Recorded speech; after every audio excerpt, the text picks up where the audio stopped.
Good evening, ladies and gentlemen, members, and welcome to tonight's meeting of the Regeneration, Culture and Environment Scrutiny Committee. This is the greatest double bill this week since Barbie and Oppenheimer were head-to-head. It's the Regen Committee and budget meeting tomorrow night. So without any further ado, on apologies for absence, Nicola has an update on membership of the committee. Councillor Hubbard has been replaced on the committee by Councillor Gurung. However, she's had to give apologies this evening, so Councillor Howcroft-Scott will be substituting for her. Thank you. Moving on to item 2, record of the meeting. Can I sign the record of the meeting held on 23rd of January 2024 as correct? Agreed? Thank you. There are no urgent matters. We'll move on to item 4, declarations of disclosable pecuniary interests and other significant interests. Are there any? No? Excellent. Then on to business then.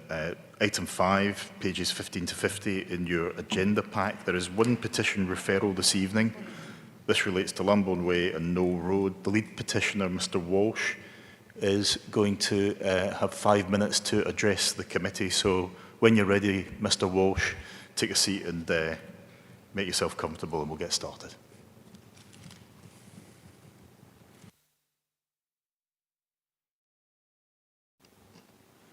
Can everybody hear me?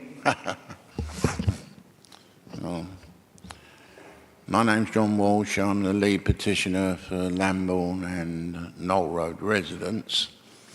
And I want to start really by giving some historical perspective to this, because the recent petition that was rejected by the Transport Department is not just 2 years, as you may imagine. I mean, the petition was made 2 years ago, compiled 2 years ago, but this has actually gone on for the last 10 years. Councillors, various council departments have been lobbied for the last 10 years. Some 200 letters have been written.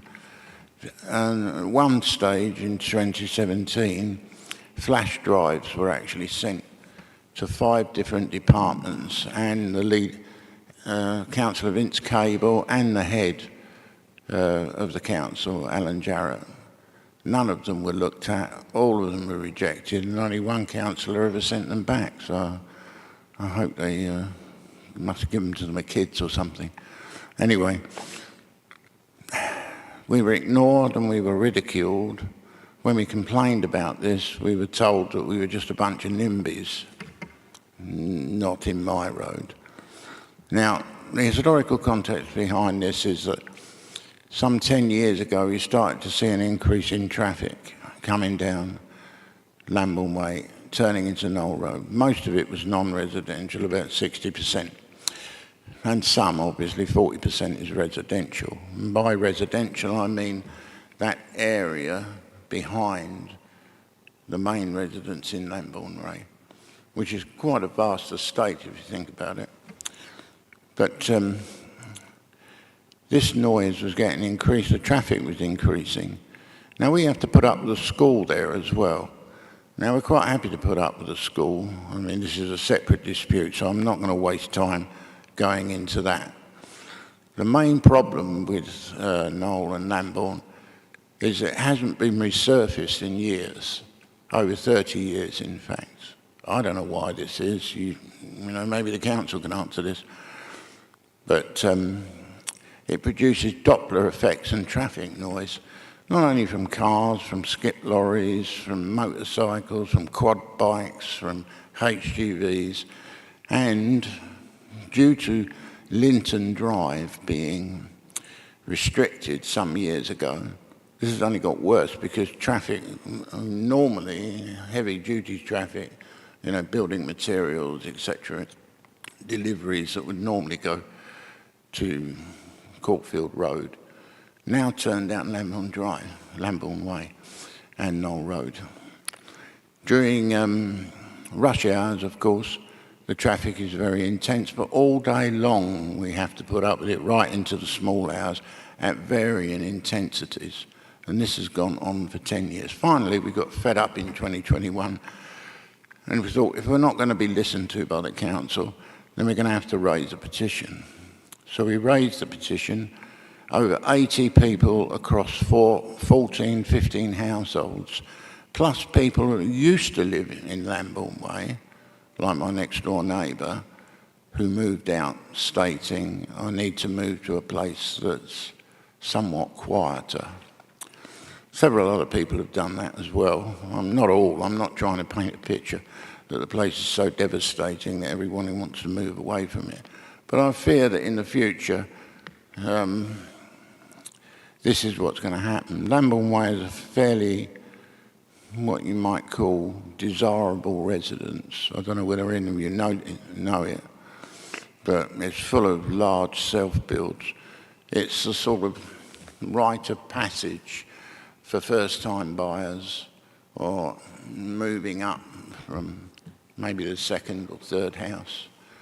So it's a desirable residence. The way things are going with this, what with the, not only the school disruption, because the school decides to use it as a car park twice a day, and sometimes 2 hours a day, depending on whether it's summer or winter. But as I said, that's another matter. The traffic noise is the main problem, and the volume of traffic. We obviously put through the petition. It was handed to the Transport Department. The Transport Department, Mr. Ward and Mr. Warren, I had a meeting with them on the 7th of June. I found them patronising. I found them rude. At one stage, Mr. Warren actually said that we should all be socially responsible because one resident had complained that a lollipop lady was using his drive as a crossing point. Well, it's actually worse than that because during the pandemic, the council actually painted social distance lines each side of his drive. You couldn't really make this up, it's such a joke. He complained, obviously there was no response to his complaint. So anyway, they assured us in this meeting, which was nearly 2 hours, that they would look at the 3 options that we had put in the petition. In frustration, one of the options was close Knoll Road. This was a frustration option that was supported by a lot of people. I didn't particularly support it because I thought it was going too far and the council would never agree to it. Mr. Walsh, that's you at 6 minutes now, so if you wouldn't mind bringing your remarks to a close. You're a minute over already. I'm sorry, I can't hear you very well. You're already at 6 minutes, Mr. Walsh. I tried to signal to you. If you wouldn't mind bringing your remarks Can you give me one more minute and I'll finish? I'll indulge you 1 more minute. I'll give you a signal. Right, okay. Well, the upshot of all of this was that they decided that they weren't going to take into account any of the material, flash drives, real-time video evidence, which I actually showed them at the meeting, and then they insisted that they ignore all that and they had to put up their own cameras. So they put up their own camera. They put up the camera during a school holiday for 1 day, where everybody's on holiday.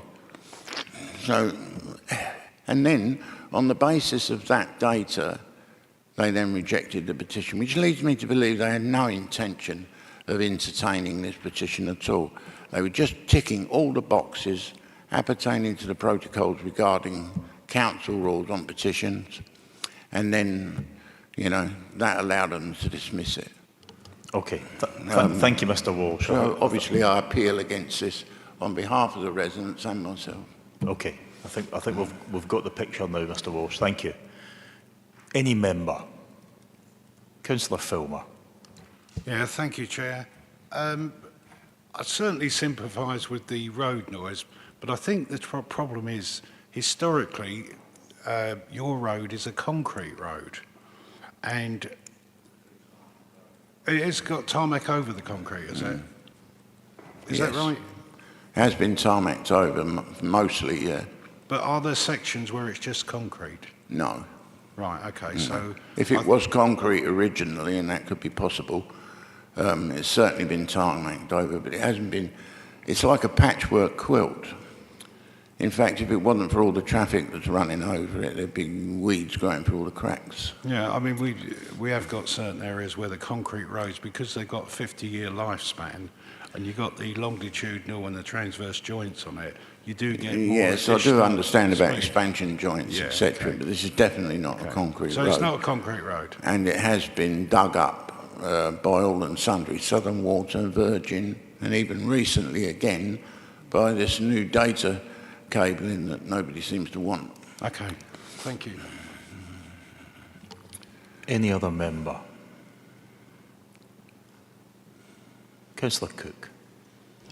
Thank you.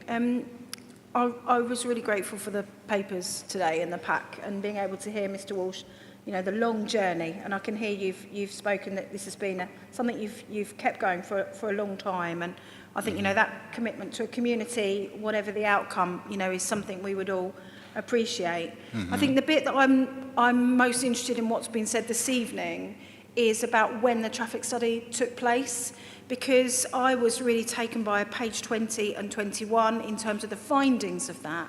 So I think it's probably a question to Ruth DeLue around, did that happen just on one day, just in a school holiday?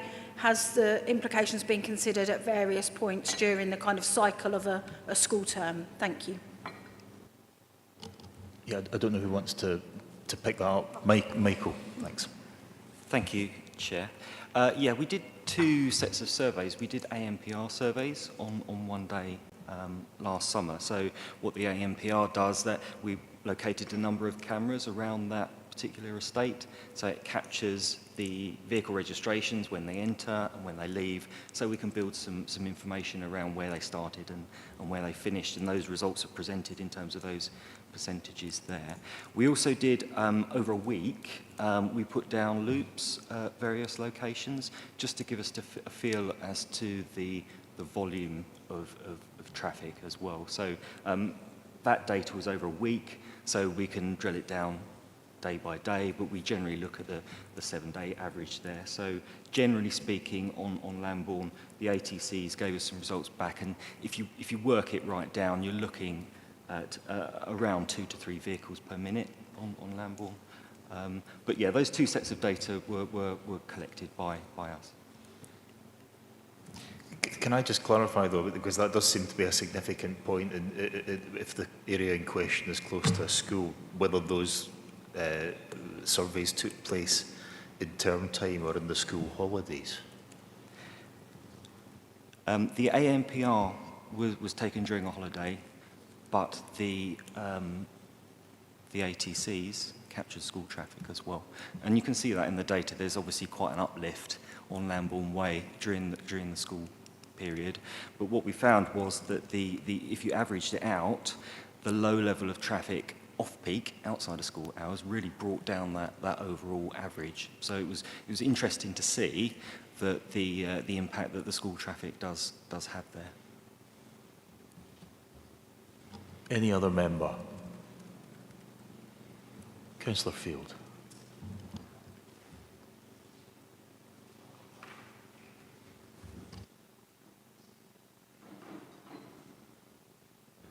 Thank you. Thank you, Chair. Thank you for bringing your petition today. I just want to go on that point of school traffic. Obviously, sounds like that seems to be the main driver of traffic in this area, and looking at the road network as well, it looks like one of those roads that traditionally was quite quiet, but with the emergence of sat-navs for vehicles, apps like Waze might actually be quite an attractive route once those technologies gone. I suppose my question is there any work that we can do with the school themselves? Now, obviously, we have School Streets programme which will be launching over the next few months, and this committee has asked for some information about the success of that. But is there some kind of, and I notice it's a faith school, so it might have a wider catchment area than Excuse me, am I allowed to say anything? I actually wrote to the school a very sycophantic letter in which I asked for their support. And I simply asked them if they wouldn't mind issuing leaflets, as they do every time they have a summer fair every year, to ask the parents if they would pick up their children and collect their children as quickly as possible and move on. Well, they did. They couldn't even bother to acknowledge the letter, so according to Mr. Warren and Mr. Ward of the Transport Department, they were very, very reluctant to talk to the school for some reason. I don't know why. But I don't think your assertion that a faith school is going to move on this. It's a good one. Sorry, I thought I had to interject that. Thank you. Councillor Field. I think the point I was making around a faith school is that it might have a wider catchment area compared to other schools, so therefore more parents drive. I'm just wanted to ask around, and that's some helpful points there, around actually what our engagement with the school is in terms of the school travel plan, and actually looking to reduce the number of vehicular trips along this corridor. Thank you, Chair. Thank you, Councillor Field. We did actually consider the school there when we were looking at our School Streets programme, but the school weren't particularly enthusiastic about the prospect of having a school street there. They didn't feel that they had any issues with the safety of children accessing the school at that time, so it didn't make it to, in terms of the final selection of sites. We do engage with all schools across Medway. We have a road safety education team, and we do a lot of in-school education programmes. Now, I can certainly go back to the team and flag this school as one potentially that we want to have a close look at. I can't answer whether they do have a school travel plan. Obviously, we work with schools and we encourage them to do so. But certainly, I can take that away and give that to the team to make contact with the school and investigate the issues there. Councillor Howcroft Scott. Yeah, I think that would be a good idea, and maybe talk to Paul Clark, who's responsible for transport in Celia's team, because that would make sense and it would be joined up thinking. Thank you. Any other member? Yeah, I mean, I think it does highlight this. This is a problem. So, for example, this School Street scheme, which I'm fully supportive of, as of the 11th of March, children in neighbouring Rochester East Ward that go to St Peter's Infant School will be getting the protection of a school street because the school has worked with the council and is supportive of the scheme.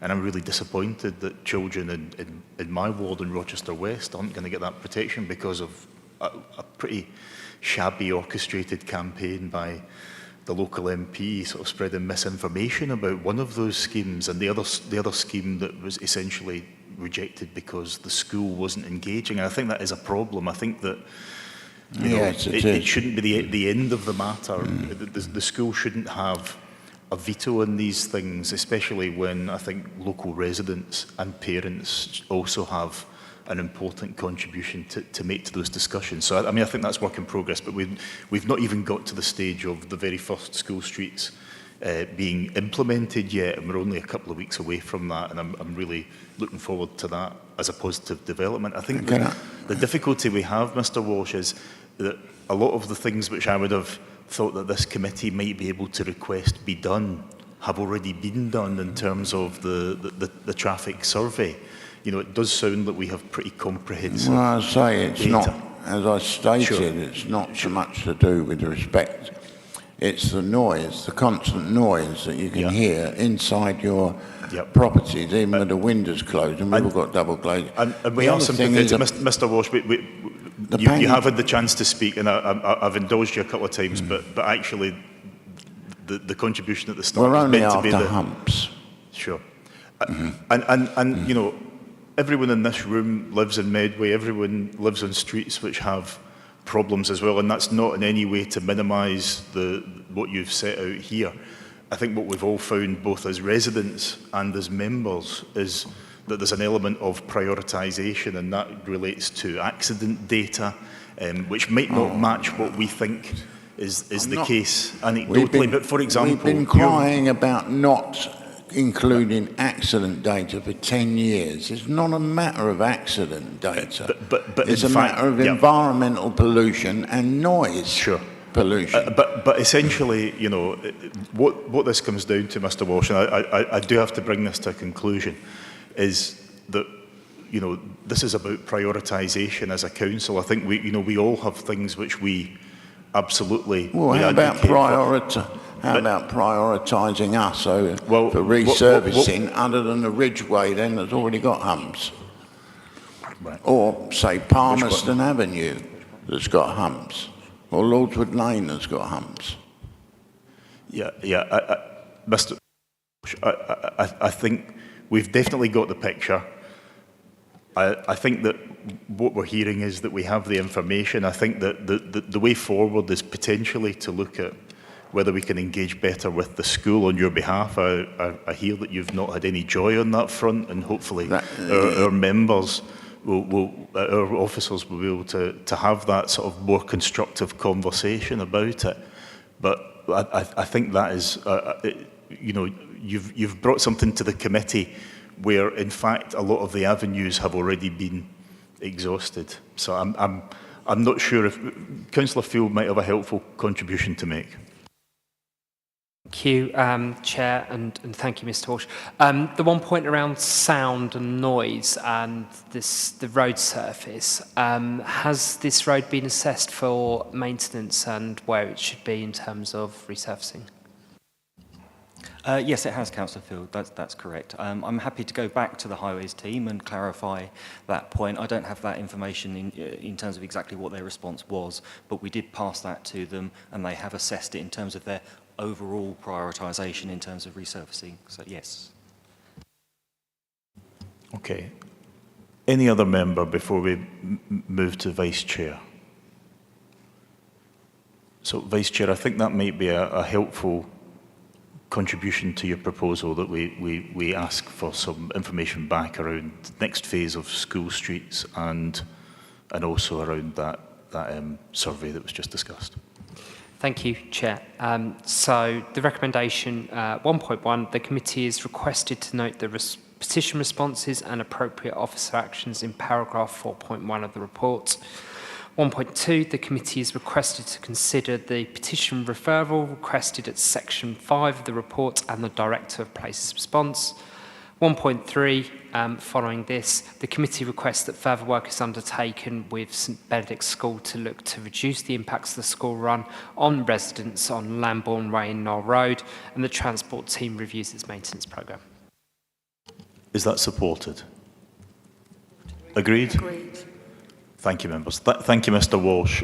Hopefully this will start to move things in the right direction, and we appreciate the time that you've taken to set out the issue today.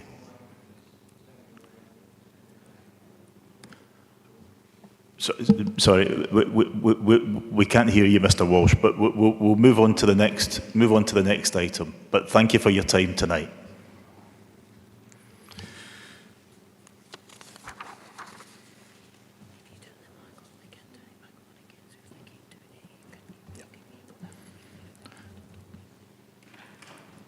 So we move on to item 6 on the agenda, which is the attendance of the portfolio holder for housing and property. Councillor Khan, if you wouldn't mind making yourself comfortable. We know who you are.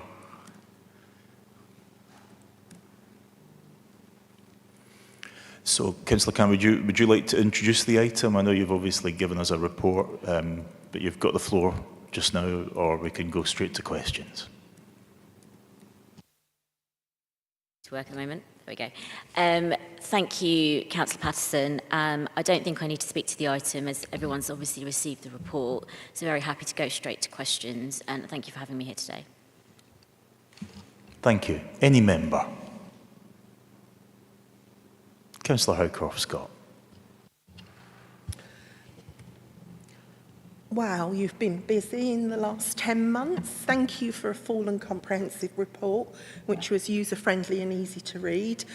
I usually sit on Children Committee, so I feel a bit of an imposter here tonight. But while I'm here, my other hat I wear is planning. And I'm also always a bit troubled and concerned about children's residential care, because these have been privatised over the last 14 years. 4 out of 5 of them are run for profit. And I've had talks with Councillor Brown and Councillor Clark, who have been really affected with these outer London or inner London boroughs buying properties in vulnerable communities like Chatham, Gillingham, Twiddle, and they're using those investments to set up private, really, foster homes. Now, these are for vulnerable children, and absolutely it's better having them in a small home than a big institution. And remember, our colleagues over there closed our outstanding children home in Medway. But some of our children, unfortunately, are housed or homed in Scotland, for instance, children and young people in care from Medway.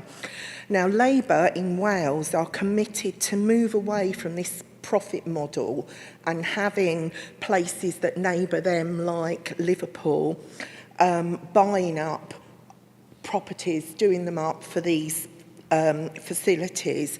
Ireland are reviewing this, but as I sit on planning, I do increasingly become concerned that we're becoming a satellite of London because we've got cheaper properties. And because it's just a change of use, we get no 106 money, and yet sometimes, according to Councillor Clark and Councillor Brown, antisocial behaviour is on the rise, and our own vulnerable children become parcels and are shipped out elsewhere. Do you have any views on that, please, Councillor Khan? Thank you, Councillor Howcroft-Scott. And obviously on the specific issue that you've just raised there with reference to these, I suppose, children's homes, they are not within my brief. However, I am very aware of them, and I am also aware that there is a desire to look at this more nationally, because clearly there appears to be a gap in the system that is allowing this to happen. And as you say, it's creating pressure points, particularly in places like Medway, where we've got already vulnerable communities, and adding that additional pressure.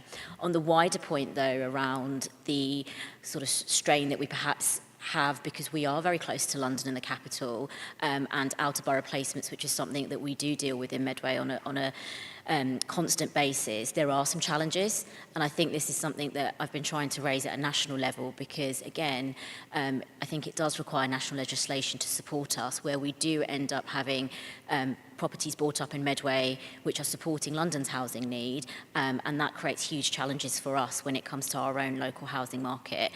Permitted development rights also work in a way which, as you've highlighted there, whereby you can convert a property which was originally office space into residential. It doesn't have to go through our planning processes, and then we've got some core examples in Medway, for example, Anchorage House, where that has happened, and then our authorities from outside the area are able to use them. So there is a challenge here.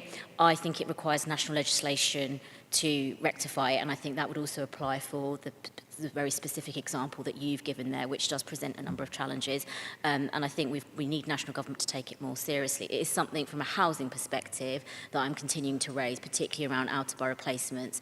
It was something I also did in opposition, but continue to do that now, and as well as permitted development rights themselves, because I think they're core bits of legislation that need to be looked at again. Thank you. Thank you. Councillor Filmer. Thank you, Chair. Thank you, Councillor Carr, for your report. Very interesting to read through that. Only got a couple of questions. As you know, this side, we invested a lot of money into MDC for regeneration in Chatham and different areas. We're just wondering how the sales are going on the properties down in Chatham. And that's my first question. And the second one is the Innovation Park up at Rochester. If we don't get any people interested in businesses, would you be looking at perhaps residential on that up there? Thank you, Councillor Filmer. On MDC, I will be able to get you the exact numbers because I don't have them to hand in terms of sales, but we're continuing to work really closely with them in terms of that regeneration project, and there have been a number of advertising schemes that they've put out which have been really well received in the area, and we've had a very important approach to ensure that we market in Medway, which is obviously different to how other developers have sometimes approached this. So I'll be able to get you the exact figures if that's useful outside of this meeting. With reference to Innovation Park in Rochester, of course, as members are aware, it is something that we are looking and reviewing in terms of how that works as an innovation space. There's been no decisions taken in terms of the future use of it with reference to anything residential in any capacity. Our aim is to make sure that it operates and works as an innovation hub, and that's what we will be promoting at this stage. Councillor Etheridge. Thank you, and thank you once again for your... I've been switched off. Could you tell me if all council properties have an EPC certificate, and those that don't, will they be getting one? And that's the first part of the question. And the second part of the question is, those that do or don't have one, if they get a low reading or come back on that certificate, will they be able to either apply for the home upgrade grant, or would you do it on their behalf? May have to refer to officers to support me on this one in terms of the EPC rating. Yeah, absolutely. So every property should have an EPC. Obviously, they go out of date every 10 years, so there's a continual programme of renewing them and getting up to date EPCs. In terms of support to improve energy efficiency, yeah, absolutely. There's things that we can do directly in terms of direct works, or if there is any availability for grant funding, then we'll look at supporting people to apply for that. We've also been successful at drawing down funds from the Social Housing Decarbonisation Funds, which retrofits properties, and that's focused on the worst performing properties in the council stock, which is a programme that will be rolled out, well, it will be rolled out imminently, essentially. Sorry, could I quickly come back on that to say, if that's available for residents, who do they actually apply to get that assistance or get that grant? Best to go through their housing officer. So if they've got any concerns about the energy efficiency of their property or their EPC, then first port of call will be the housing officer, and their housing officer will escalate within our repairs team. Equally, if you want to drop me a line, I'm more than happy to get someone to look into it. Thank you. Councillor Peake. Thank you, Chair. Before I ask Councillor Khan a question, I too would like to say thank you for this report. Nice, short, succinct paragraphs, therefore easy to understand, so I really say thank you for that. As somebody who, for personal reasons, and also including somebody who, when he was a teacher, used to teach children with SEN, I particularly have an interest in this subject matter. On page 53, reference to Abbey Court School, I was lucky to have a visit shown round by the head, and seriously, it is so galvanising, so uplifting. What they do there is truly commendable. And my question to Councillor Khan is that it does say the suggestion of a visit now the facility is up and running discussed. So I take it from that is a suggestion that we can go there and visit at some point. Have you got an update on that, please? Thank you, Councillor Peake. Though I'm arranging a visit to go and visit this school, but I'm sure that they would be happy to set up something that allows other members to also come and see how the facility is and how that phase of completion has worked. So I'm sure that's something that we can arrange.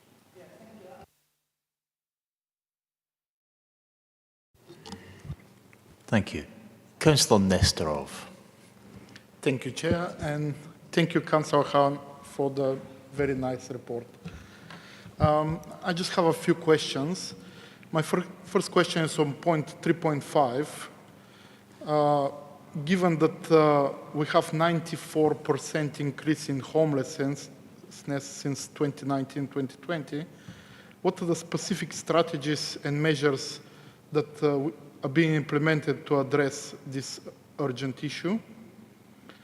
My second question is about MDC. Point 3.90 of the report refers to Mountbatten House being converted into flats. Do we have a timeline for that? When it's going to be completed? When residents can start benefiting from that? And my third question is referring to point 3.15 of the report. It's about selling property assets, basically reviewing property assets for disposal, which are considered non-core assets. My question is, what is the criteria to identify which properties are no core assets? And are we going to have something else that we're going to sell soon? Thank you. Thank you, Councillor Nestorov, for your questions. So first and foremost on homelessness, yes, absolutely, you're correct in identifying that this has been on a significant increase over the last decade. We are in a position where it is hugely challenging for us. And just to be clear, when we're looking at homelessness, we are, of course, looking at rough sleeping, which are people on the streets, but also we are looking at people who may well be in temporary accommodation as well. So that's something that as a council we've discussed in a great amount of detail. It also includes perhaps people who are sofa surfing, but essentially do not have that secure roof over their heads. So it encompasses a number of different categories. We obviously have a number of initiatives that are in place across the council in order to support this. We have been supported by the Rough Sleeper Initiative funding through government for the last few years, although that is due to come to an end. So there is next year, so there is a desire for us to see that once again reinstated, because it is a core piece of funding that has helped us deliver a number of services on the ground. We work with a number of people across sectors to support those who are rough sleeping and try and provide that wraparound service to make sure that people can come off the streets. That includes the work we do during the winter as well with our sweat policy. With reference to the wider conversation around homelessness, we're looking as a council to see how we can strategise this. So as an example, you'll be aware of the fact that we brought forward the paper to look at temporary accommodation specifically and how we can increase our council stock in order to support that and stop that over-reliance on the private rented sector. Of course, the other wider piece around this is increasing our stock more broadly. So there are a number of strategies in place that are looking at rough sleeping, but also looking at homelessness more generally, as well as our wider strategy around housing delivery and affordable homes. I appreciate there's a paper on it today as well that you will look at as the next agenda item. So there are a number of strategies in place, but that does, of course, we are working against a context that is hugely challenging. It is really, really tough. And to give you an example, we would, at the start of 2023, we were dealing with approximately 360 families who were in temporary accommodation 360 households. That number is now close to 480. So in a short space of time, you can see how those pressures are increasing. And I'm sure that members around the room will have seen this in their own wards as well, particularly with reference to increases in rent and people suddenly finding that they can no longer afford to stay in the properties that they have been in. So huge challenges, but I'm confident that we've got some really strong strategies in place to tackle those. With reference to your second question, just so that I'm clear, that was on Mountbatten House, am I correct? Yeah. So we have, I'm really excited about the Mountbatten House project. I appreciate it's a pretty significant property and site and a major part of the strategic regeneration of Chatham. We have just released the brownfield release funding for MDC to be able to bring the site forward, and works will begin in March, so very few days away. However, I will ensure that you get the full time frame once I'm aware of that following the March implementation. I'll come back to you in terms of a long-term time frame. Is it maybe possible to get a presentation at Ponning about it? So I'm sure I can pick that up with officers outside of this to see what's possible and where, if there is a forum in which we can provide an update on where we're at with Mountbatten. It may not be the planning committee, but I'm happy to take that away if that's useful and if members would find it useful. And then finally, on the property and review of our assets. So yes, this is actually, as colleagues will be aware, we have a very wide-ranging council property portfolio. For a number of years now, I think there has been a lack of investment in our property portfolio, and we do have a number of buildings which are challenging because they haven't had that investment that's needed. Obviously, Gun Wharf is one of them, as an example, and also the Brook Theatre. So, and they are just to give some of the bigger examples, but we do have challenges across our property portfolio. We've always said that as an administration we want to do a review of all our properties and to look at that rationalisation piece, because that's really necessary now, particularly given where we are in terms of council funding. In terms of the criteria that we will use for that, it will very much depend. So we need to have, first of all, what we need to do is understand the status of each property, because some of it will depend on how much it will cost for us to keep, what that will mean for the longer term future, and also where the asset is in terms of what the value it brings to us as an authority. So there's going to be a few things that need to be looked at, and it will be done on a case-by-case basis. But again, very happy to bring that forward when we're in the position to share that. Thank you. Councillor Doe. Thank you. I'd like to just ask you, first of all, with regard to libraries. We've now finished Lordswood, which was the one I was working on when at the time of the election. In other words, we would start on that. But I think what I'm concerned with is the future maintenance or future improvement programme, because we were trying to bring the libraries up right across the piece to a standard that they become much more community hubs and places which recognise the value of neighbourhoods within the city. And particularly, of course, Hook Meadow, which is taking quite a while to bring to fruition. And I just wondered whether you would like to say anything about the future plans. And, of course, the other one, which I was becoming concerned about, so the next one on from Hook Meadow, is obviously the one in Luton, where you've got a number of difficulties there in terms of the size of the site that you've got at the moment. But I think we need to plan our way for that. And I'm just wondering whether that is actually still happening, as to whether we have got a coherent plan to either expand or at least produce a higher quality library service, which actually enables the service to be more efficient and actually deliver a range of council services at the coalface, as it were, rather than people having to ring numbers they take ages to get through and so on. And so I'd just like to ask about that. And the second thing which I was wondering about was, as you know, I'm very supportive of the idea, in fact I started this off, of buying houses in order to or developing sites in order to meet the rising cost of rental housing for temporary accommodation. And I'm just wondering whether there's been an assessment, if you like, of the overall availability of land and property to actually meet such a programme? Because I think it's going to be quite difficult, I imagine, to deliver. And whether there's any prospect of getting any more, for example, government grants for brownfield sites and so on. I'd just like to have that comment. Thank you, Councillor Doe, for your two questions there. First of all, on the Libraries Future programme, obviously a large part of this strategy will sit within Councillor Marhill's portfolio, but of course we are continually reviewing our strategy when it comes to this, and the idea of community hubs which bring together a number of services is something that we're absolutely exploring and understand and recognise that this is something that other authorities also look at and work really well in terms of how they serve local communities. So that strategy is currently being reviewed. As I say, it doesn't entirely sit just within my portfolio, so it will be something that we will need to look on a cross-section basis, but just to provide you with that reassurance, that is absolutely part of the thinking.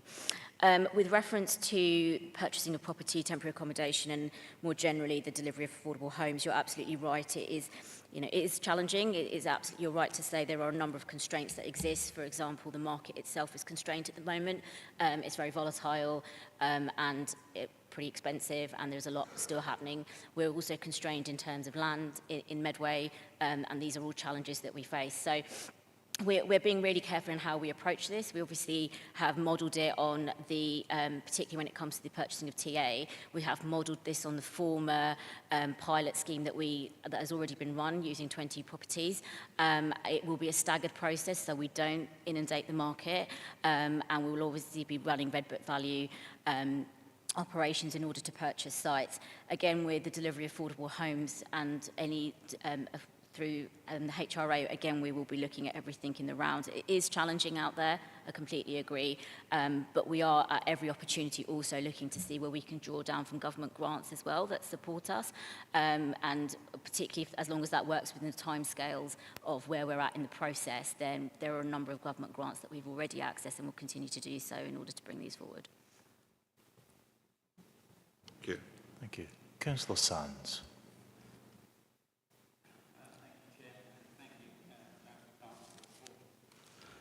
Thank you for your careful report. I want to talk about Operation Fortitude, which is a scheme that is funded by the Armed Forces Covenant Fund.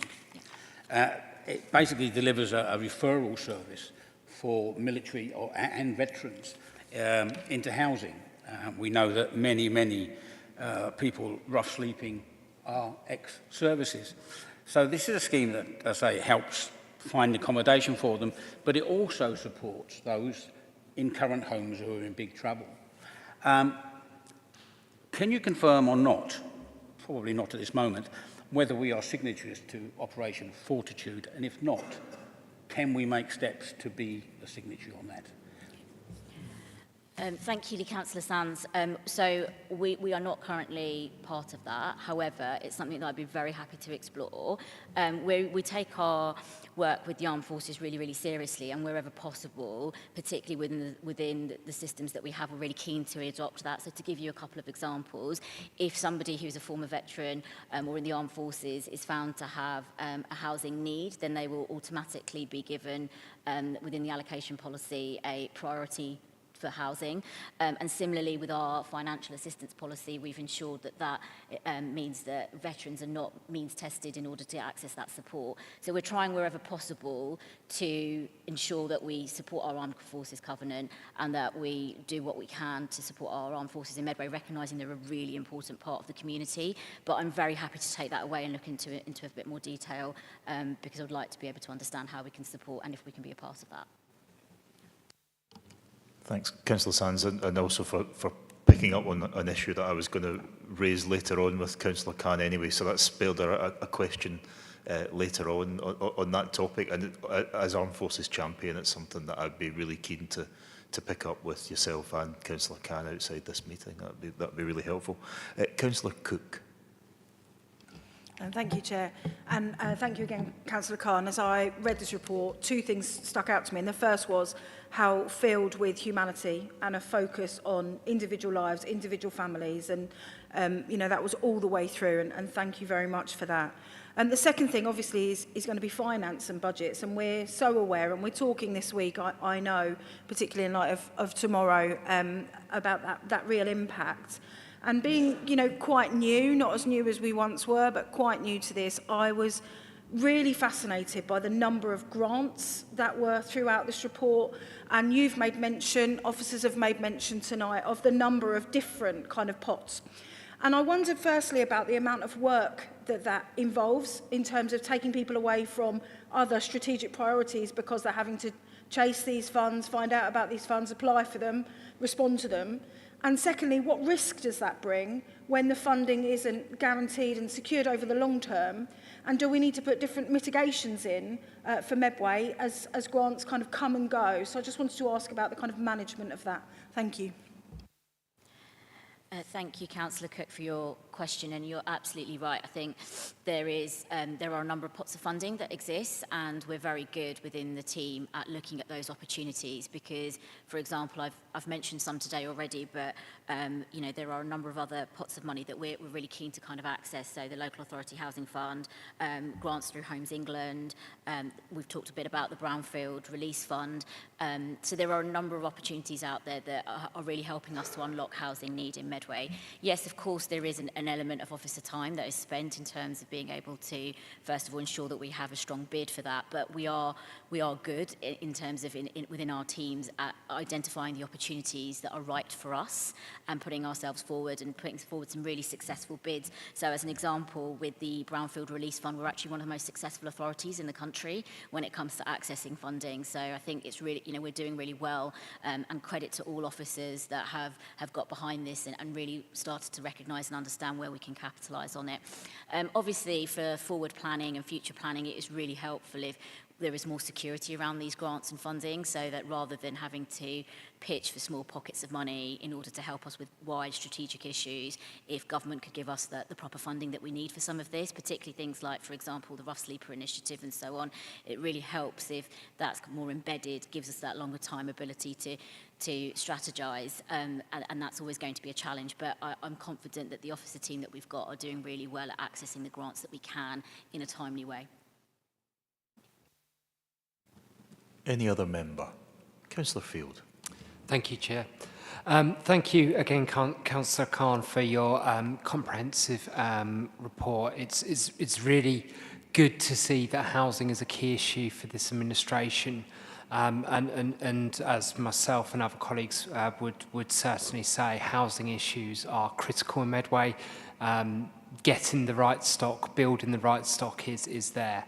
I suppose there's two areas I would just be interested to get some updates on. Firstly, I just wanted to ask around the selective licensing system and the initiatives. One of the first initiatives that this administration launched, given the amount of private rented stock, particularly Victorian stock in Medway. I think it's very important for those that live in the private rented sector to have reassurance that the council's on their side in ensuring that they've got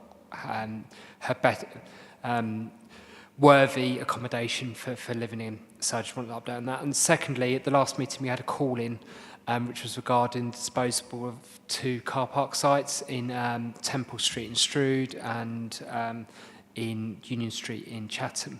I just wanted to understand what the contribution that releasing those brownfield sites might be to actually developing new stock that might be needed to prevent some of the issues that we see here around homelessness and a lack of supply, affordable supply in particular in Medway. Thank you, Councillor Field, for your questions. And yes, really proud that as an administration, one of the first things we did was bring forward the selective and additional licensing scheme. And that went through one of the first cabinet meetings as well as council meetings of this administration. Just with reference to that, we were running a pilot, reviewing and doing some analysis around what that could look like, and we are waiting the findings from both of that. So we will be able to bring forward more detail on a selective licensing scheme and an additional licensing scheme, how it would operate in Medway, what it could look like, and the parameters of that in the very near future. We should have the findings with us very soon. So I'll be very happy to share those with the committee if that is useful. But as I say, that piece of work has been ongoing in the background, and we're hoping to have the results very soon to be able to share more widely. And that will then set out the parameters for what those schemes can look like going forward. But I'm really confident that having those schemes will be a really helpful way to drive up standards, and particularly looking at some of housing standards for people who are some of our most vulnerable residents, and potentially in some of the areas with the highest levels of deprivation. So 2 very exciting schemes there. With reference to the car parks, both Temple and Union Street car parks, obviously Union Street car park is currently not used. It is closed as a facility. It's also really challenging in terms of accessing it from its current location. With both of those 2 sites, the ability to unlock development and regeneration is going to be really key, because they're both in very strategic sites in their location. So Union Street is obviously in Chatham, is part of that wider programme, that and regeneration look that we've got for the Chatham Town Centre. And again with Temple as well, that is in a really strategic place to unlock development in Strood Town Centre. So both of those are important and key sites, and as you say, will be an important part of when schemes come forward for them, potential schemes come forward for them, for us to look at how they really work for Medway residents, what it means for those town centres, and how it helps us to unlock that wider kind of provision that we have.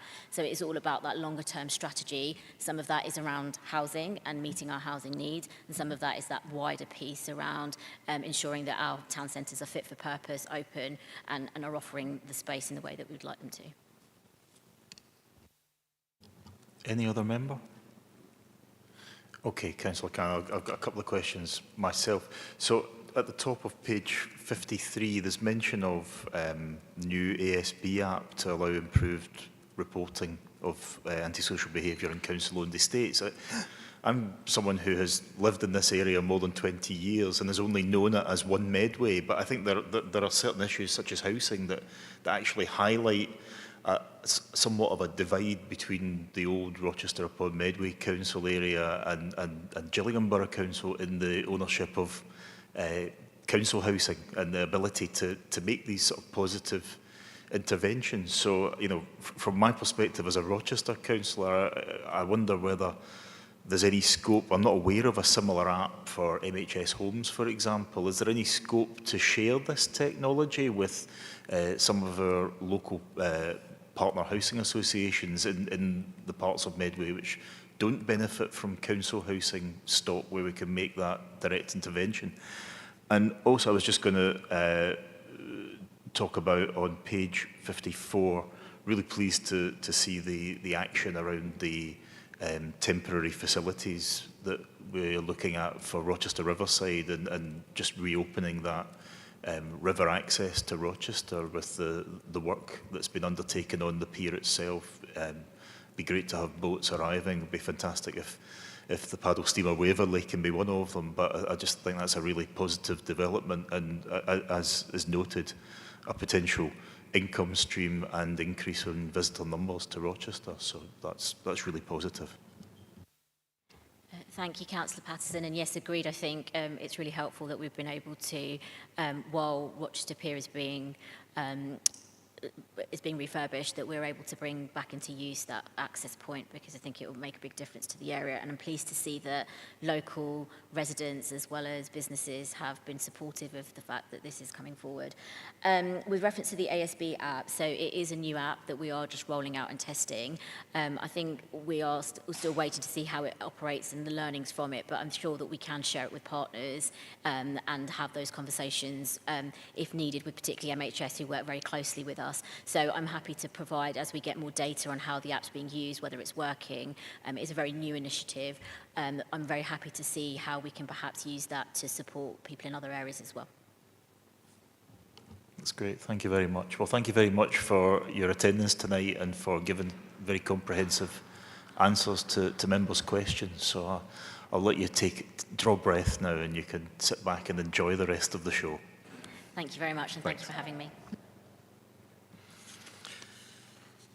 So we move on to item 7, which is the draft housing strategy to 2030. That's on pages 59 to 82 of your report, and Mark is going to introduce this item. Thank you, Chair. So the report presents the draft housing strategy to 2030. The strategy is structured around four aims around supply, how we will increase the supply of affordable homes in Medway to meet needs, the quality of homes and how we'll improve standards across all types of accommodation and sectors, participation and how our residents can get involved and have a say in the services that affect them, and how we keep people independent and living in their own home. We've made a real conscious effort to present a streamlined, easy to read document that's quite accessible. The one thing that I need to mention actually is this report was written for the previous committee last month. Since that time, the document has been out to consultation, and we've received around 60 representations from a member of the public and other bodies to make some changes which have been carried through into the final draft that will be presented to Cabinet. Thanks, Mark. Just before we go to members, I just want to rewind slightly in my enthusiasm to move on through the agenda. I forgot to ask my Vice Chair for a proposal there to note the report. Thank you, Chair. I'm delighted to put a proposal forward. The committee is asked to note the report. Is that supported? Agreed. Thank you. Now, any member for item 7? Councillor Filmer. Yeah, thank you, Chair. I thought there was a bit of deja vu with this, Mark, from the last meeting we had. So, what was the main changes that people came back with and wanted? Thank you, Councillor Filmer. So really the main changes were around just the way that we'd prioritise the various aims in the document. So we had a numbering in there previously around 1 to 4. We dropped that because actually each of those priorities are pretty equal in their, in their importance. We did some testing around what was in the document and the 4 aims that we'd selected. And broadly, I think I have got the numbers on a separate sheet. Bear with me for a second. So 77% of respondents viewed the supply priority positively, 82% agreed with quality, 85% agreed with participation, and 93% of people agreed with independence. We did receive some comments back around those that disagreed with increasing the supply of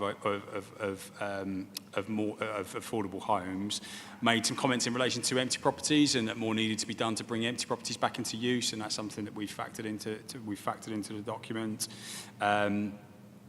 And ensuring that that lower income households weren't priced out of affordable housing products, which is something we do, but we probably need to talk a bit more about. That's broadly the changes. Any other member? Councillor Nesterov. Thank you, Chair. Thank you. First, I just wanted to say that the report is quite good presented, and I think it addresses a lot of the strategy addresses a lot of issues that we currently have. My question is regarding point 5.5, delivery of improvement to the energy efficiency of Medway housing own housing stock. And it refers to some schemes that are available, namely the Great British Insulation Scheme, Home Update Grant, and Energy Company Obligation Scheme. My question is, me personally, and a lot of people I spoke to, never heard of these schemes. Is there a way to make these schemes more public so people can actually know about them and apply for them? Because there is funding available, but if people don't know that these schemes exist, they're just not going to apply for them. Thank you. Yeah, thank you, Councillor Nesterov. So I think information on both of these schemes is published on our website. I think what I'm happy to do is just take away what other opportunities there are to promote the schemes, be that through social media or print or whatever it is we can do to increase awareness of them. I'll also be happy to share a link to the information that we've got posted on our website as well. Yeah, I think it's also something that perhaps we could look at the 1 minute Medway films which go out on a weekly basis as another opportunity at appropriate times in the year to perhaps highlight that issue. Councillor Howcroft Scott. Yeah, and maybe libraries and schools might be a good places as well, especially in this government-created cost of living crisis. Thank you. Any other member? Councillor Cook. Thank you. And yeah, thank you for the format. It was really easy to follow and appreciated. I was really struck by the partnership working across the council in areas that weren't specifically housing and the impact of those pressures and what that might have on this strategy. So if I take the example of independence, there's a lot of talk about occupational therapist work, working with adult social care, working with children's services. And I just wondered how the pressures on the other parts of the council are then affecting this strategy and whether that would give any risk to this strategy at all because of the impact on the other areas of pressure across the council. Thank you. Yeah, thank you for your question. It's a really good point and a really timely one. I think there are many parts of the council statutory services that are under pressure, not least children's and adults, but also homelessness. There are certainly some challenges. So we obviously do a lot of work around moving young people on from supported accommodation. That becomes more challenging to do when we've got such a demand on things like temporary accommodation and social stock. But there is the opportunity, I think, for us to look across the council at how we are more joined up around those services and how we can co-locate teams together, and that's a big focus of the work we want to do in the future. Because if we can put in more support and put more support around families and individuals that come to us earlier on in their journey through our statutory services, that usually leads to better outcomes. And in fact, housing can offer a solution for children's and adult social care as well. That it's often far more cost effective for us to keep people in their own home or keep them independent in their own tenancy, even if it means moving to an alternative property, than it will be for them to go into supported accommodation or residential care. There's some internal kind of choreography of how we reflect those things in the budgets and where money is and those types of things. But we have a really collaborative relationship with both children and adults and our public health team. And I think the more that we can do to put multidisciplinary teams around vulnerable individuals, that we're likely to see better outcomes. Thank you. Any other member? Yes, Councillor Doe. Can I just ask on the question of the involvement with housing associations? Because I am aware that a number of housing associations now are not really interested in smaller developments. And I know we had previous conversations about this before the election, but basically I'm very concerned that we should have an active promotion of these associations to get busy in Medway.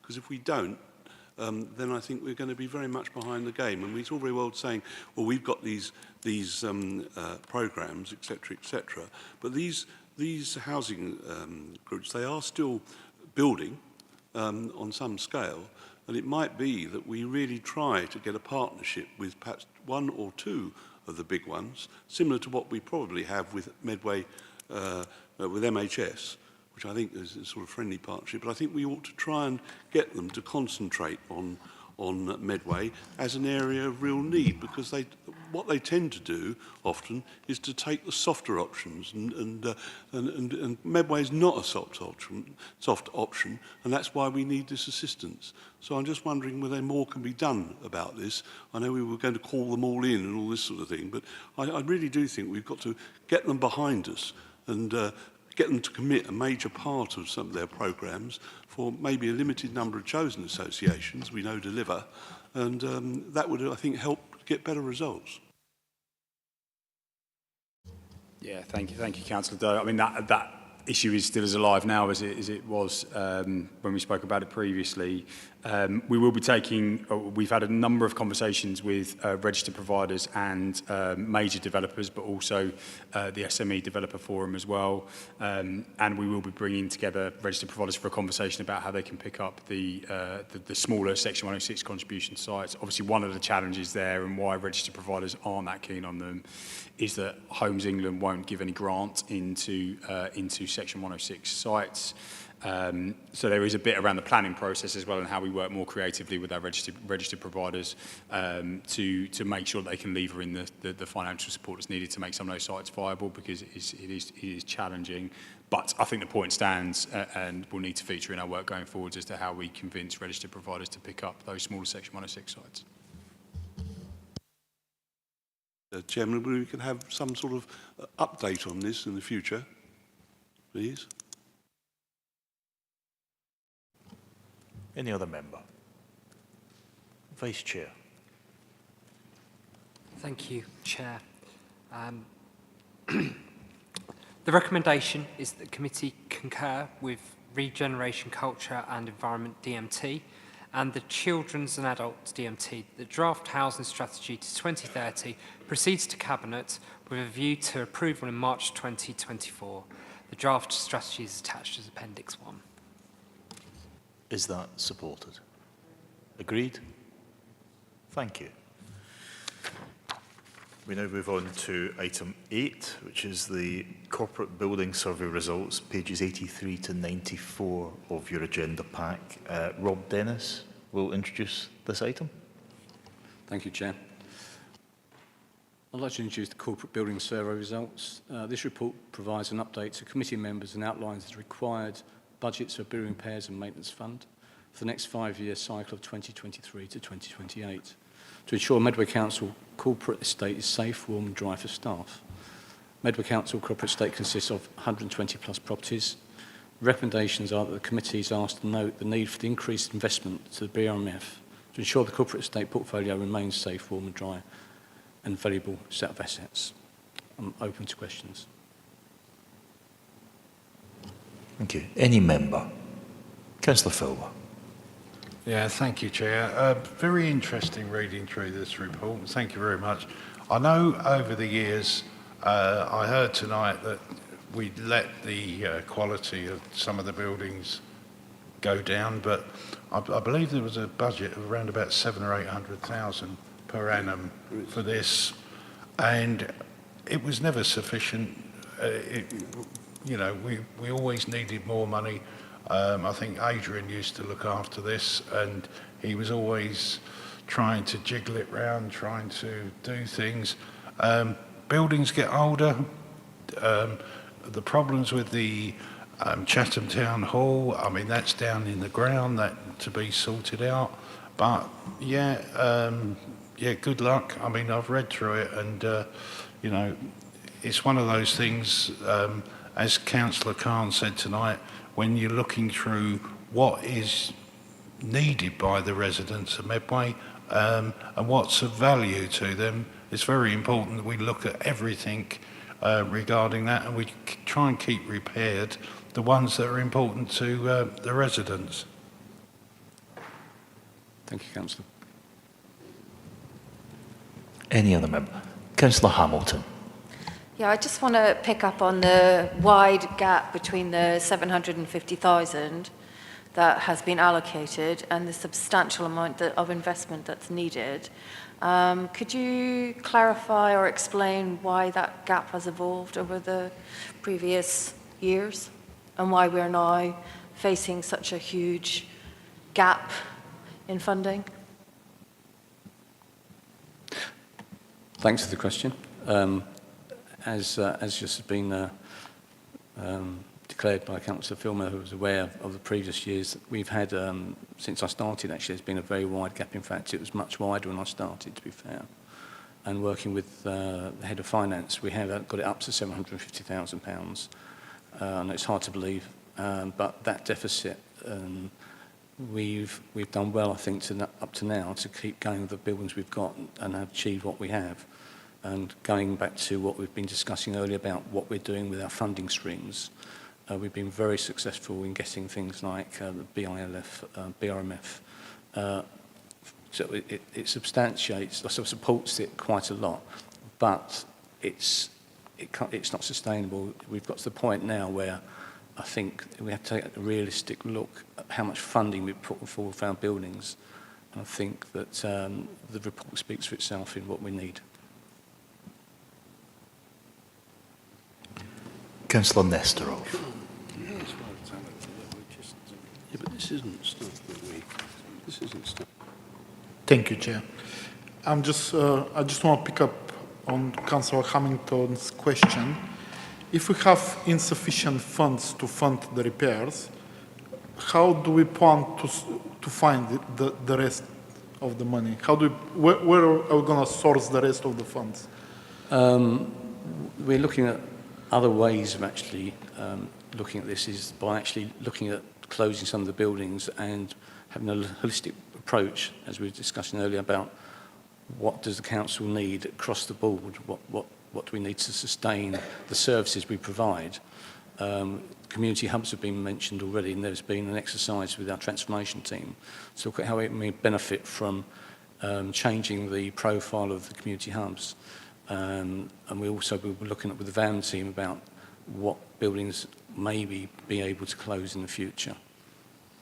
That's other than funding. Just to come back, if possible. If we don't undertake any maintenance or repair that are needed, are there going to be any legal implementation? That is a possibility, I suppose.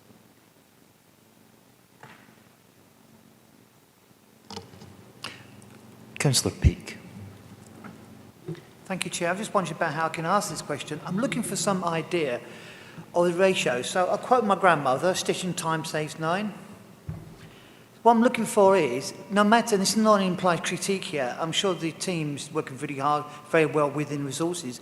I'm trying to get some idea, no matter how well they're working, every time that there's a building that does not get attended to within good time, and I'm thinking off the top of my head, Pentagon Car Park, which I understand is something that got left, and obviously the longer you leave something, the bigger the bill, because it's not managed in the first place, that stitching time ratio. Is there any way that you can tell us how much maintenance work is not done in good time, and therefore we're incurring much greater costs later time? Because this is crucial to the whole concept about managing budgets properly and long-term strategic thinking, and that's why I'm interested. Thank you. Thank you very much, Councillor. I'm happy to come back to you with that, looking into that further.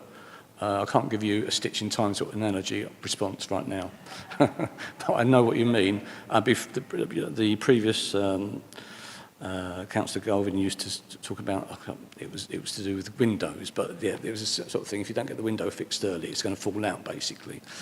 So we have been trying to identify the areas of concern, and that is part of the survey, actually. It's making sure we crystallise health and safety and the essential maintenance ahead of other lesser. So that's all part of that survey. No, thank you, and I appreciate what you said. I don't know if there's any chance that some kind of report or information could be relayed at a later time. We can pass on details of the surveys, and that will actually show you how it's rated, which is, I believe, is what you're talking about. Right. Tackling the maybe I'm being lazy. I just want somebody to give me a summary, but okay, fair enough. Yeah. Thank you. We'll come back to you. Councillor Hamilton. Yeah, I just want to come back with a few more questions. Under 4.1, the commissioning of building surveys, can you tell me how long it was prior to that building surveys had been commissioned? Every 5 years. Every 5 years. And the recommendations from the previous surveys, were they implemented in terms of what was required to bring the buildings up to a suitable standard? We carried out repairs in accordance with the protocols of the BRMF fund. So we look at what's required, and we sit down as officers and we assess which are priority buildings and which are priority repairs. But it is such a significant difference now. It is. How did we get to that situation is my question. Over the years, the fund hasn't been raised significantly for 10 years. It's come up at 750. As you realise, 750 against 5 million is a significant change. So I've been requesting additional money, and it hasn't been forthcoming. Thank you for clarifying that. Councillor Doe. Yeah, I'd just like to say, really, first of all, I think this is a problem that's faced by every single council across the country. I think that, and it's obviously unitaries, because their property base is much bigger, they have got this problem. And it's always been a difficulty.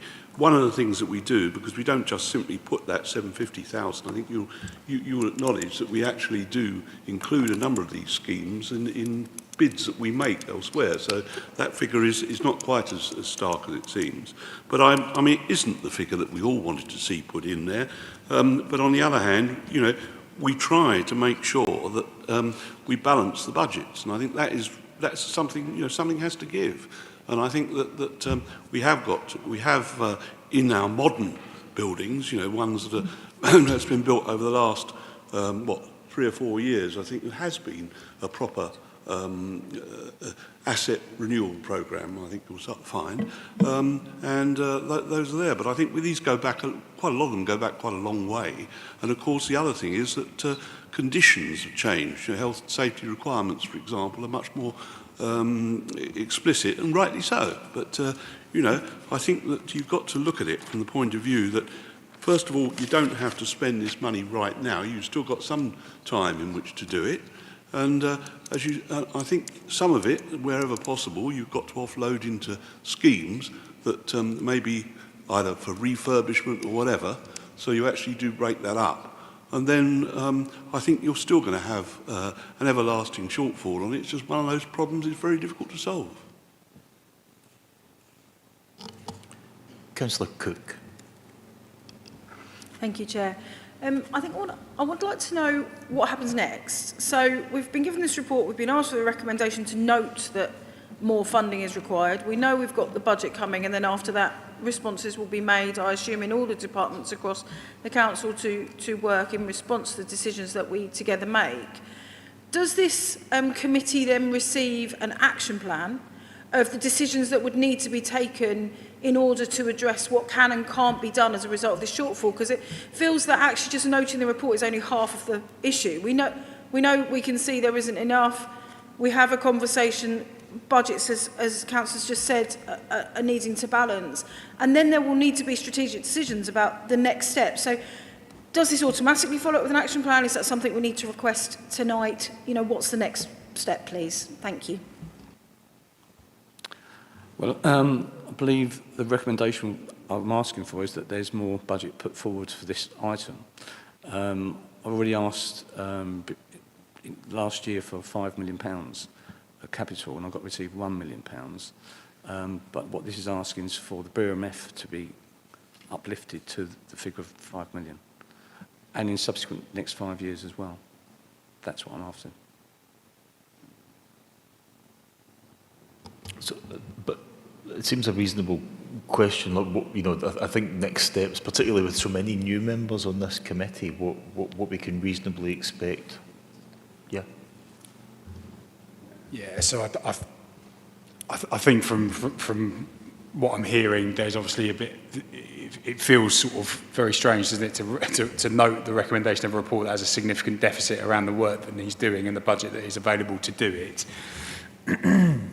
I mean, it would be open to members of the committee to recommend Cabinet instruct officers to go away and do more work about how we look at managing the estate, essentially. So that will be that could be a programme of asset disposals to look at how we rationalise our estate down, taking forward things like the Community Hubs project, which will look at the services that we're providing in our buildings, levering in any grant funding potentially from other areas to do further works, but probably to come back with a bit of an asset management strategy around some of these aspects. Do you want to come back, Councillor Cook? Yeah, thank you. I think it is just that question around, you know, what is the gift of this committee in relation to the work of the Cabinet and full Council, in terms of who awards extra funds and who scrutinises the response to that. And my understanding from the Constitution is we are about the oversight and scrutiny of the response. So it will feel appropriate to me that the next steps are, Chair, that this committee is then looking at what happens as a result of the decisions made from this report. Thank you. Yeah, I think that was very helpful, Mark, and I think that's going to be noted by the Vice Chair. I think that probably is the best way for us to sort of make that recommendation and offer that scrutiny. Councillor Nestorov. Thank you, Chair. I just want a point of clarification, something that's... So you mentioned that the survey is done every 5 years, and then the budget is planned ahead, and all the previous time, everything within that survey was fixed or maintained within that 5 years. My question is, let's say 2 years into that plan, something new appears, some building needs repair, like the rack found in Gunwolf or anything. Is that plan into the budget as well? Thanks for the question, Councillor. We've got an emergency. We take out of that 750 an amount for an emergency. At the moment, we're so far behind that the size of the figures we're talking about, it could be the whole lot we could set aside for the emergency, because you're talking 5 million against 750. Yeah. In the past, it would have been 100, 150,000. It's quite... I don't know if we can go for reserves, Councillor, though. So how much do we usually plan for emergency repairs? About 100 to 150,000. And my second question regarding this is, if nothing appears, like no emergency appears, is that budget put into a reserve for next time? Or? That's a good question. No, as we get near the end of the year, we start to pipeline that into the works towards the end of the period. So all previous reserves are basically gone? Yes, what we do is, as we get towards the end of the financial year, we say that the risk is minimising, so we can start spending it. Yeah, carry on spending, I should say. Maybe one of the reasons that we're in this situation, not the only one, but one of the, to create the picture. Thank you. Councillor Hamilton. Thank you, Chair. I've got a couple more questions. So obviously, our corporate properties are extremely important assets to the council. I'm still quite shocked that they haven't been maintained for quite a considerable period of time, and the investment needed to keep them fit for purpose hasn't been sufficient during recent years, let's say. So a couple of questions around the fact that in 2019, the council declared a climate emergency. So since 2019, we have known that we have needed to upgrade our assets, our buildings. It's now 2024, and we're only now looking at bringing in the plant that's required to make those assets future-proofed to a certain extent to ensure that we're moving towards net zero. Why has it taken 5 years for this to come before us? That's my first question. The second question is a much more practical one, which is clearly we know that in the construction sector we've got massive labour recruitment issues. So how are we looking at addressing that to ensure that the work that is needed to keep our assets in good condition are going to be there moving forward? Thanks. Okay. On the first item, we did actually start looking at net zero carbon reduction. We pulled in a refit, so we got millions of pounds in, and phase one tackled 11 buildings. So yes, we were ahead of the game for most councils, and that, to be fair. And then we sat down at the Kent Estate Partnership Board and explained to the other councils in Kent what we were doing, and they took up some of our ideas. So on that item, we are clearly ahead. On the second one, recruitment issues, I think the costs have been going up for a couple of years now, and it's just adding to the problem, really. How we deal with it again. The overall holistic approach is looking at the whole of the portfolio, how we can sweat the portfolio more, how we can look at more funding streams to get where we can, which, as Councillor Khan said, we've been very successful at. But all the inflation pressures, it's not just recruitment, to be fair, it's the war in Ukraine, it's COVID, we've been hit by about 3 big issues of late, and it's just making it harder for all of us, as we see around the country, to make things work. And that's why I think this sort of report, we're trying to clearly state to you exactly where we are. I just want to come back. When I was reading the report, it does say that there's quite a large investment in new plant that needs to be installed. So whilst I recognise we might have been a little bit ahead of the curve, we could have been more ahead of the curve is probably what I'm trying to say on that one. Thank you.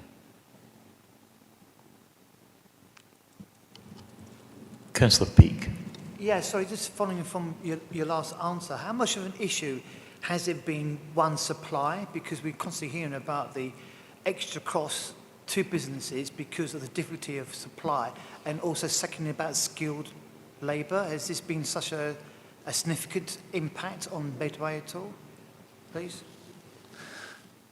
We have, on our projects, I don't believe that I've seen anything delayed because of lack of labour in Medway. We've always got quite a good pipeline.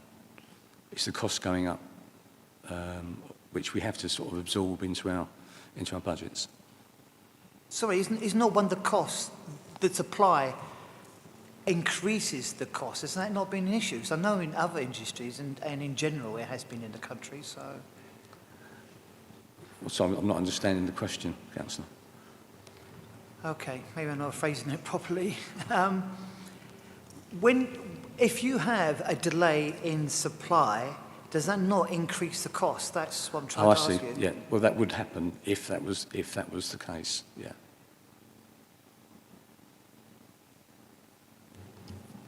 Any other member? Councillor Field. Thank you, Chair. I mean, this is possibly one of the most concerning reports I think I've read here, and it really feels like that there's just been a whole culture where nobody fixed the roof whilst the sun shone.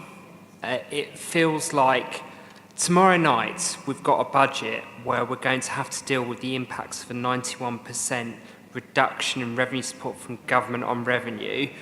And then now here we look like we've got a load of more capital liabilities.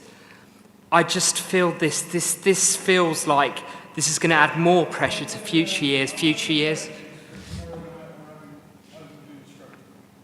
I think, but we deal in.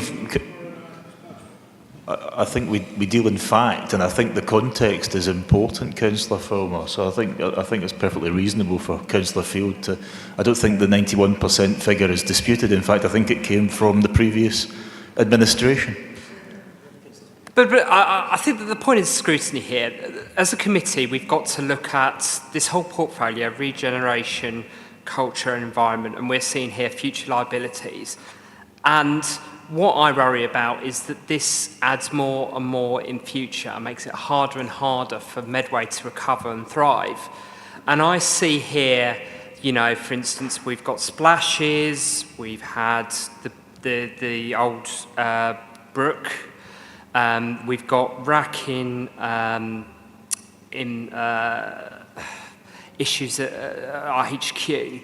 I just worry that there has not been a proper oversight and scrutiny over the years, and the fact that there's only a £750,000 budget here is just worrying me, and I think my colleagues here tonight have seen this gap in the sums, and as a scrutineer, this worries me, and I completely agree with colleagues about we need to get some kind of action plan in place here to deal with some of these issues, and that this may be more of a wrapping up of what people are feeling, but I think it's important that we discuss that and that we keep a laser focus on this as a committee in future sessions.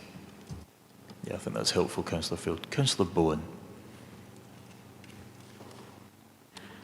Yeah, I'd just like to also add my voice to this is... Oops. And that, you know, in happier times, the maintenance hasn't been done and now it's all catching up with us. I'm appalled, frankly. Yeah. Any other member? I just wonder, at this late stage in the item, whether, we have obviously a report which I think is quite helpfully brief, actually, in terms of giving us a broad brushstrokes overview.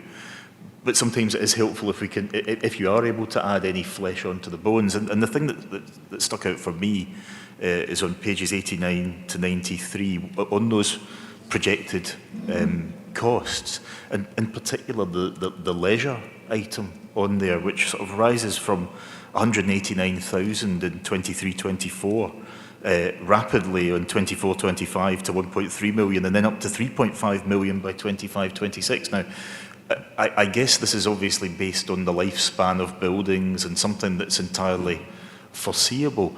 What concerns me, and Councillor Field alluded to it there, this time last year we were talking about taking on the building of a new leisure centre at Splashes, and it looks like we almost can't afford the estate that we already have, never mind, because I assume that if it's a brand new build, that Splashes is not featuring in that maintenance programme just yet. I mean, we obviously, snagging notwithstanding, that we have something new that isn't going to require this maintenance. So that really concerns me, and I just wonder if you're able to explain why that figure rises so rapidly, which leisure facilities in particular are sort of going to be of concern 2 or 3 financial years down the line.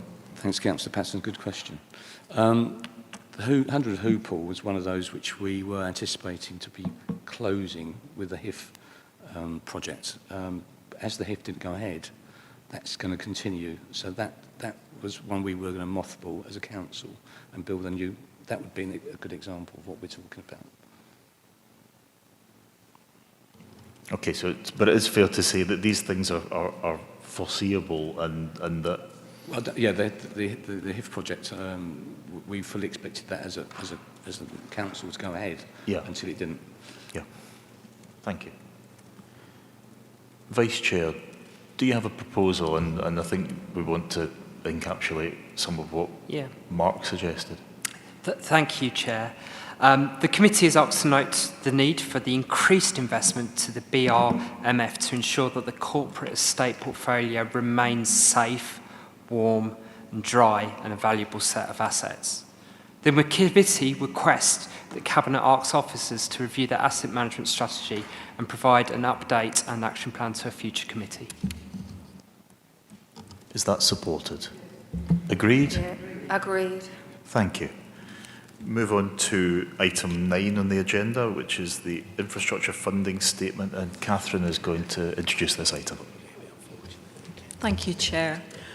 You have information here this evening in relation to developer contributions, the processes which we use in Medway to secure and manage developer contributions, and information about money at various stages in the process of developer contributions, from those which are at the early stages of being agreed in relation to planning consents, monies that are received, monies that have been spent, and money that has been allocated, and money that has been retained for future projects.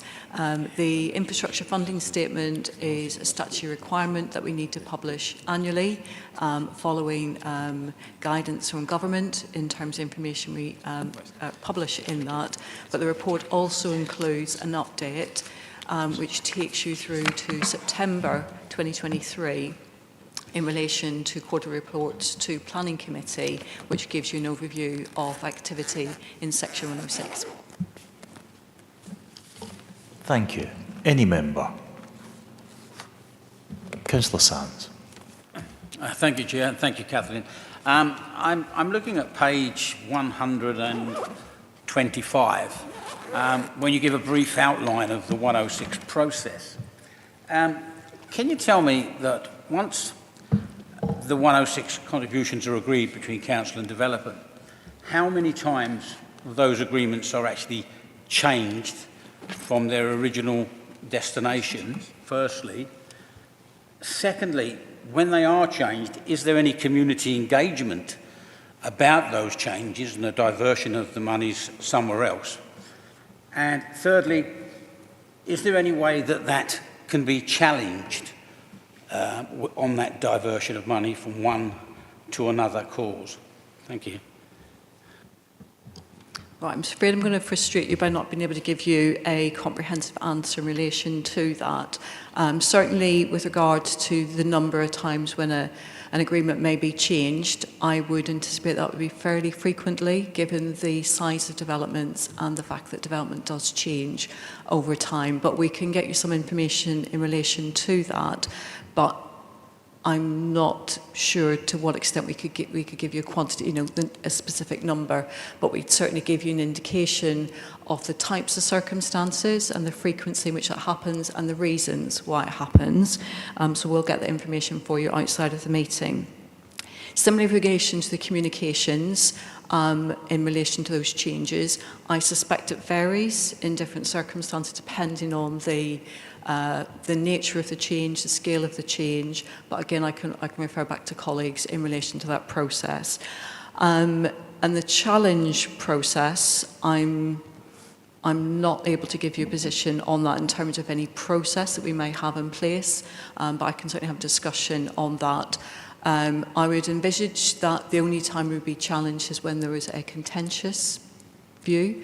And I would have thought if there was something that was a contentious change, that was likely to be a more significant matter which would involve wider communications before those changes were agreed. But we can get back to you in relation to that. But I'm aware from some of the work that colleagues and Dave, my Chief Planning Officer, does with yourselves as members, also often involves member involvement in Section 106 issues on the allocation and the spend on specific projects.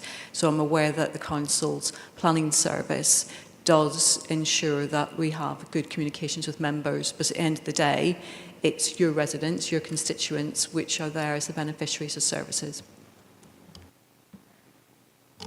Councillor Nestorov. Thank you, Chair. I'm looking at page 110.2.8 of the report, and it says that a lot of allocated planning obligation towards infrastructure was not spent last year. I know that Section 106 money have a specific period to spend, so we can spend them. What happened to the unspent money? Okay. The report is set out following the guidelines by government, so we have to show what's been allocated and what's been spent in a year.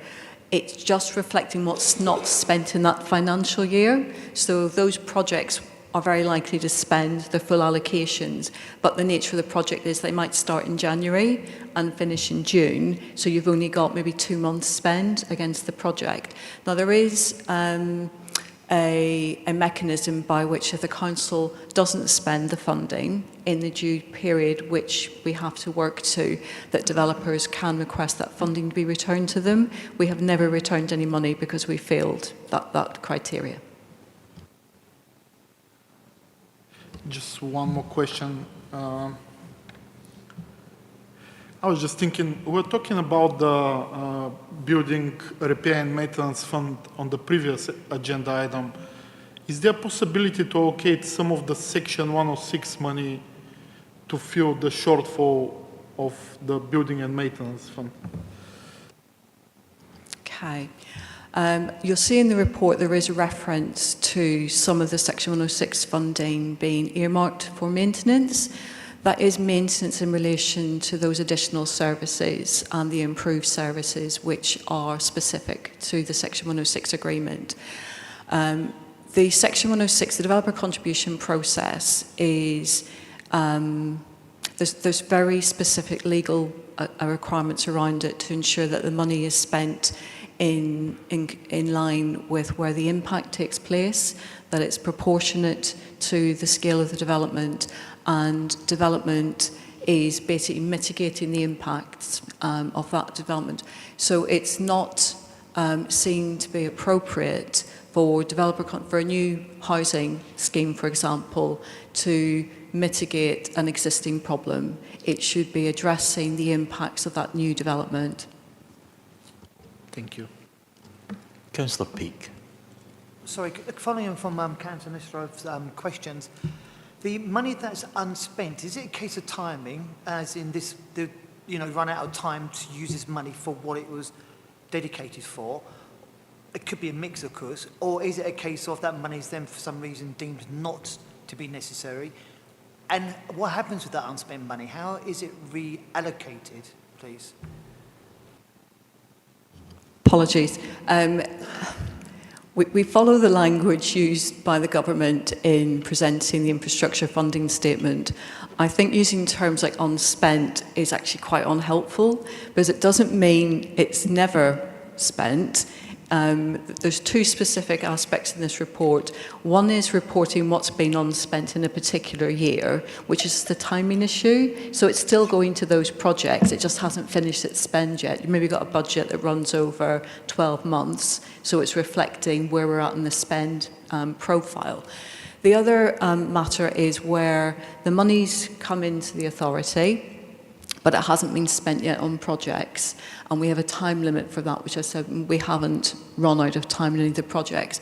For those projects like schools, they take quite a bit of time for planning, the lead-in for development, the build-out time. And what we often find is that a number of projects, number of services, and particularly education, need a longer period of time to do that. And therefore, it's not spent yet, but it will be spent. Can I just very quickly come back on that? One of my concerns is goodness knows what work's gone into this, amount of money allocated to be spent on something, not spent in time. Does that money then get pulled, no matter how much you can justify why it hasn't been used there? Because that would really be a waste of resources, wouldn't it? Sorry. There is a mechanism by which developers can claim their funding back from the authority if it's not been spent within the specified periods. We have never had to pay any money back because the processes within the council monitor both the receipts of the funding, the allocation of the funding. My assistant director, Mark, coordinates an internal working group with key services where we monitor the spend. We know what's coming in. We see what's going into the capital programme. So although it may not have gone out the door yet, it's earmarked and the spend profile and the deadlines and the triggers are very clearly understood. And colleagues in the planning service who work on the Section 106 process, a key part of their job is running the process by which they can monitor the deadlines, the triggers, to ensure that we don't get into the situation where we lose the opportunity to spend money on services that are needed in Medway. Any other member? Could I just ask a question that might be helpful to other members? So set out on page 108, 109 is obvious. There's a very clear hierarchy of the topics which attract different levels of funding, and quite rightly education is right at the top of the tree there. And I'm just wondering about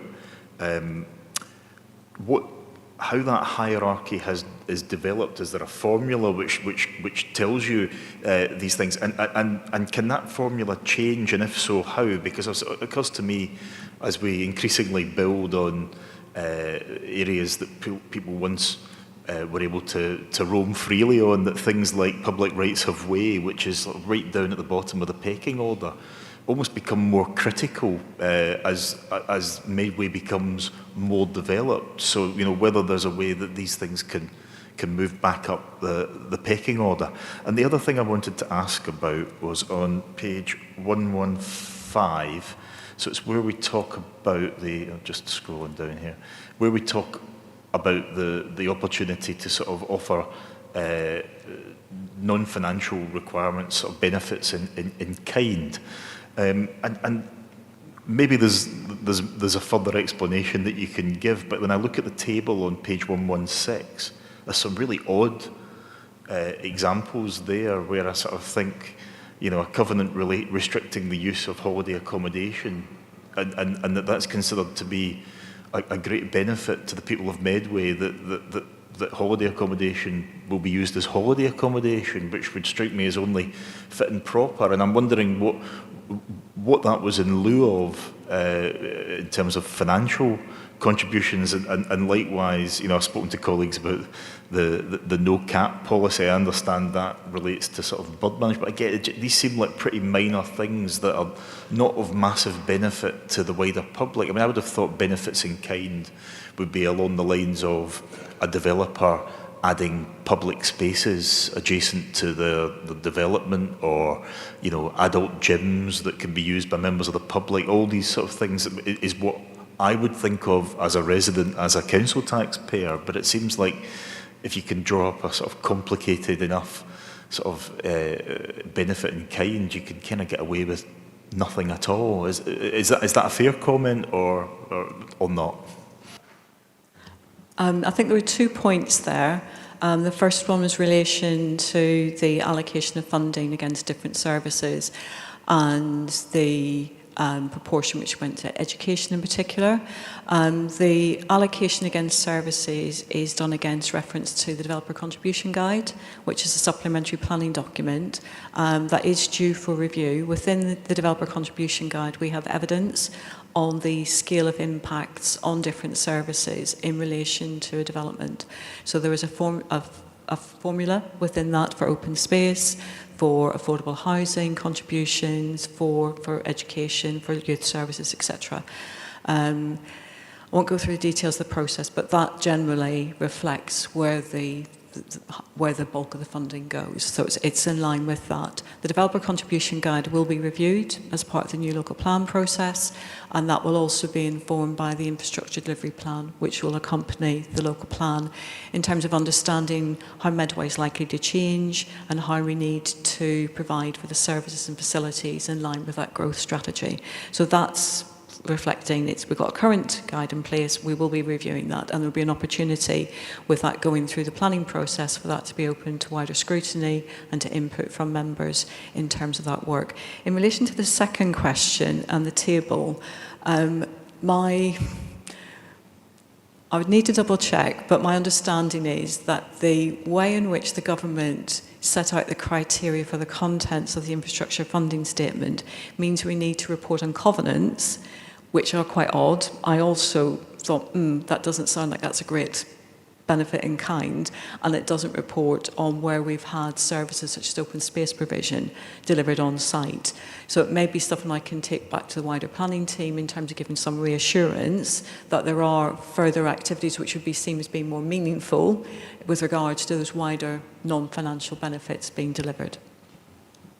That's helpful. So I'm right in thinking that those are just not reflected in that table. That's very specifically on those sort of covenants. That's helpful. Any other member? Vice Chair. Thank you. Thank you, Chair. The committee is asked to note the content of the report. Is that agreed? Thank you.